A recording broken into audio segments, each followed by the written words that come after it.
tell the world. I'm Johnny. This is Johnny Likes, the show where I talk about movies that I like. Today I'm going to talk about a movie that is probably one of the most quoted in my life, maybe your life too. It's called Zoolander. It doesn't mean that we too can't not die in a freak gasoline fight accident. So for those who don't know, Zoolander, it was a 2001 comedy from Ben Stiller. He directs it, he stars in it, he partially wrote it. It's a Ben Stiller vehicle. It also stars Owen Wilson, Will Ferrell, and Christine Taylor. It's got tons of celebrity cameos in it as well. So what happens in the movie? Basic plot is Derek Zoolander, played by Stiller, is an aging male model who is threatened by a younger up-and-coming guy named Hansel, played by Owen Wilson, and they have to put aside their differences in order to stop fashion mogul Jacobim Mugatu, played by Will Ferrell, from having the Prime Minister of Malaysia assassinated, because the Prime Minister is looking to stiffen up child labor laws in his home country, and that will really mess stuff up for the fashion folks. I don't mention this, but I generally don't really do spoiler filled reviews, and if I do, I'm gonna give you a big old warning. It'll be in the title and stuff, so just assume that you'll be fine to watch the movie afterwards if I'm talking about it. Even if it is like 30 years old. This one's 20 plus years old. It doesn't matter. First time I saw this movie would have been late 2001, early 2002, and I didn't really actually care for it all that much. I was looking forward to it, and I do remember seeing previews, but for whatever reason, it just really didn't hit home with me the first time I saw it. I might not have been in the mood. I might have been expecting a different kind of humor. And the next time I watched it, I couldn't believe how much I laughed. All of a sudden everything clicked, and it was funny the whole way through. That can happen sometimes. It's happened to me before. I'm sure it'll happen again, where I just aren't in the mood for a movie, and then later on it really gets to me. So the type of humor this movie has is, it's based mostly on absurdities and kind of off-the-wall ridiculousness. There's also lots of sight gags and some like kind of juvenile humor, like there's guys get hit in the balls type thing. That's what I mean by juvenile. At the same time, it's also quite cleverly written. There's tons of smart jokes. I'm not sure if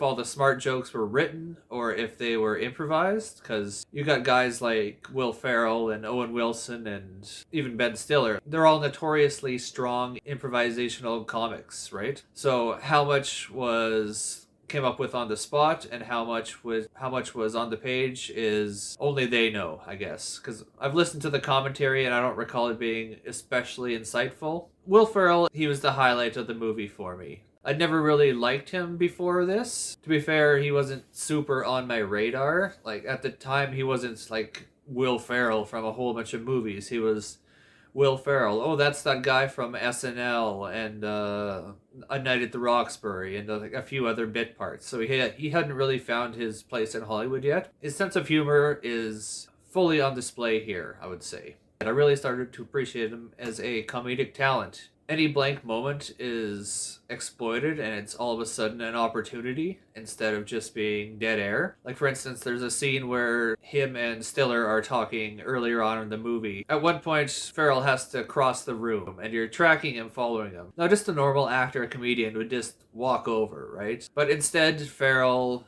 does this goofy little run. It cracks me up even just thinking about it.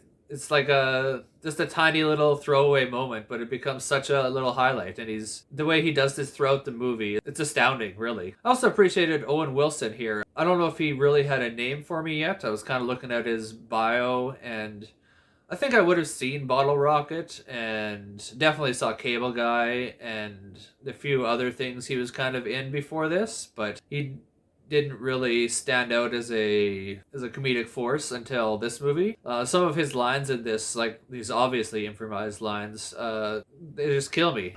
I was always more interested in what bark was made out of on a tree. Him and Stiller have excellent chemistry together. It's just a joy to watch them throughout the movie. Oh, also, They're incredibly dumb. Like, that's kind of the running joke, is that male models are just incredibly dumb. Yeah, they play that up really as much as they should. The different ways that they can be dumb is where they get kind of clever with it. Like, he's not just dumb, like he doesn't know the capital of Uganda or something. He's dumb as in he does know what a googly is, but he probably had to look it up, and he doesn't know what these people are talking about when they say eulogy. Christine Taylor, good straight man, very charming, has great chemistry with Stiller especially, but also with everyone else she interacts with. I mentioned there is tons of celebrity cameos in this as well. That's true.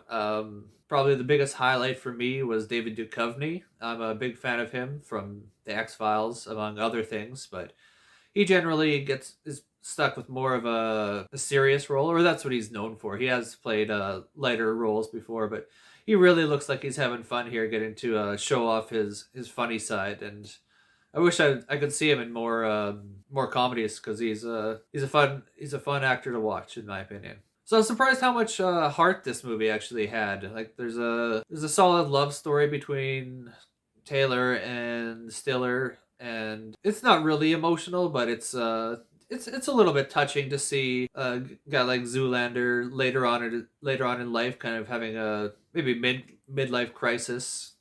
He doesn't know where he belongs, what he's supposed to be doing with his life. Maybe it's not midlife crisis. I'm not sure how old he's actually supposed to be in here. He's an aging male model, but does that mean he's like almost 30, or does that mean he's almost 40? Like, I'm not exactly sure how old Stiller was here. I would guess he's mid-30s. Owen Wilson's probably like mid-20s or late 20s, but who knows? I'll check the bios after, and maybe pop it up if I'm outrageously wrong, or maybe that was just a little clever joke that I didn't even pick up on. I don't really recall the score. I recall a few needle drops. There is a couple songs where they've become tied to this movie for me, like the I think it's the Wham song that they play when Derek's bummed out in the beginning, and he's with the male models going with his male model roommates going on a little Jeep safari to get some sort of orange mocha frappuccino. Yeah, that's a little joke. It's you'll see if you haven't seen it. If you have,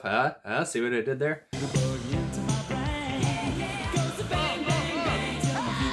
Yeah, there's that song. Like I said, pretty sure it's Wham, George Michael at least. Then there's the one where he's in the coal mine.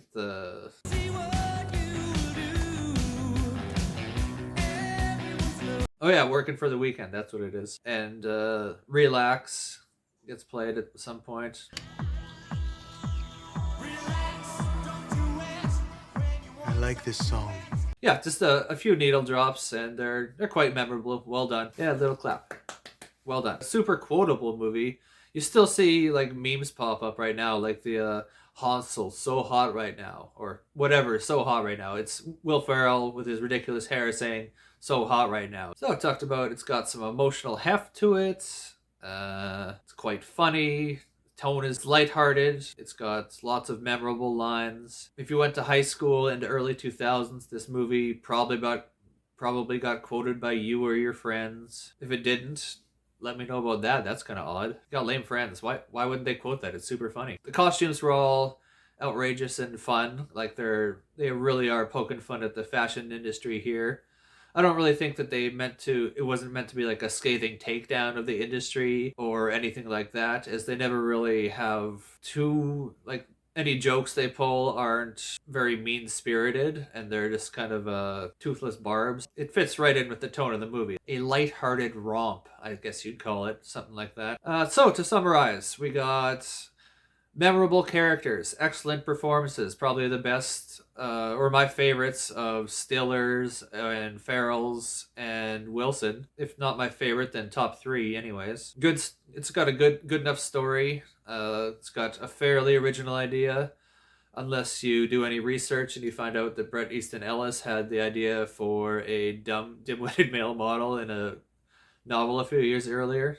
I never knew about that, and I just was looking through the facts on IMDb and went, oh, settled out of court. Oh, he got some money for this. Yeah, guess it wasn't all that original, but for my purposes, it was original enough. I've never read it, obviously, or not obviously, but I've never read it. I have read books. I read other books, I swear. Atlas Shrugged. That was a big book. I read that one. I read the whole thing. Small print too.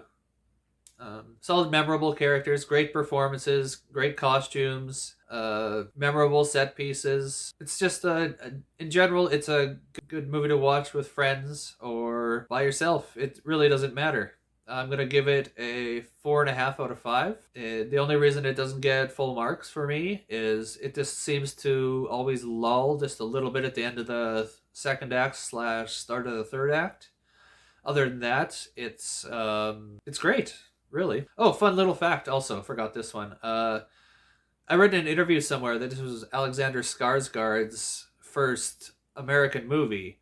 And he got the part like after being in LA for like 2 weeks. This gets cast into a Ben Stiller movie. So just goes to show, all you have to do is move to Hollywood and be incredibly good looking and maybe have famous parents in Europe, and you'll be fine, kids. What would I recommend if you like this? I would say for more Will Ferrell at his kind of prime, I would say give Anchorman and Old School a shot. And for more super quotable, from the early 2000s, I would say give Super Troopers a shot. So, am I the only one still quoting this? Did you and your high school friends quote this? Or elementary friends? Or however old you were when you saw this movie, friends? What's your favorite quotable line from the movie? Mine, if I had to pick one, what would it be? I can't even pick one. There's like a million going through my head right now. I'm putting myself on the spot in front of the camera here.